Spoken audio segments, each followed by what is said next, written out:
Hi students, this is a recap on the bond types that are important to understand for biology. So let's begin with ionic bonds. Really we're looking at sodium chloride here, table salt.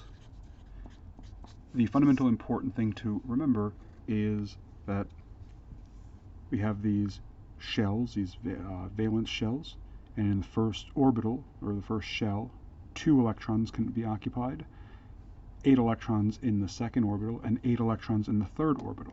Now, sodium has only 1 electron in this orbital, while chlorine has a total of 17 electrons, which means its third orbital is almost full. So for their collective stability, what essentially happens is this electron gets passed along to the chlorine. So now chlorine has a full 3 shells, while sodium has a full 2 shells. So it is collectively more stable for both of them. Now, salt can break apart, these bonds can break apart pretty quickly, so it's not a perfectly stable bond, but the individual atoms are more stable together than they are apart. This is why I've said chlorine on its own is toxic, as is sodium, but together they make something that's harmless and an important additive to the human diet, to any animal's diet. So this one, I would say, of the 4 bonds, you can spend less time overall looking at for now. Covalent bonds are really important. When we think about covalent bonds, we're talking about bonds between carbon and other carbons.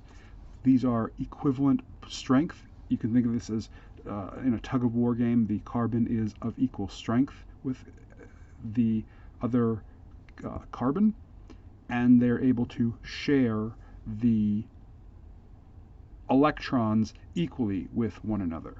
This is why all organic life is made primarily of carbon. We say that carbon is the backbone of life because carbon can make up to 4 bonds with other elements. It can be 4 hydrogens. There can be chains of carbon, which is what we get for our food, like our sugar. There's also our fats, which are longer chains. Carbon can bond with 2 oxygens, double bond with oxygen to make carbon dioxide. Covalent bonds allow for tremendous versatility, which is important and which is why life is carbon-based. Other atoms bond much more specifically and have a lot less flexibility than carbon does with its ability to make up to 4 covalent bonds. Polar bonds are important, particularly when we're discussing water, H2O. And the fundamental idea of water is that, yes, they are sharing their electrons, but they're not equally sharing them. Oxygen is stronger than hydrogen, so oxygen has a greater electronegative strength. So we can say that this is slightly negatively charged, while the hydrogens are slightly positively charged. This is an important difference, this polarity, meaning this is stronger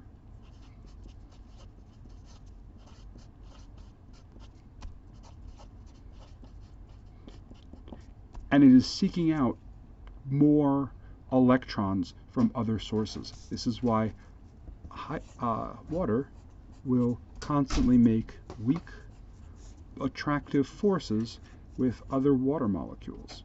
The positive charge of hydrogen will be attracted to another oxygen from another water molecule, and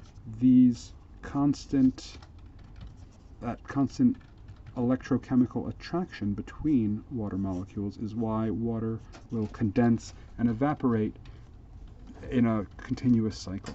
So this concept is really important to understand, that we've got water constantly breaking and forming these weak hydrogen bonds.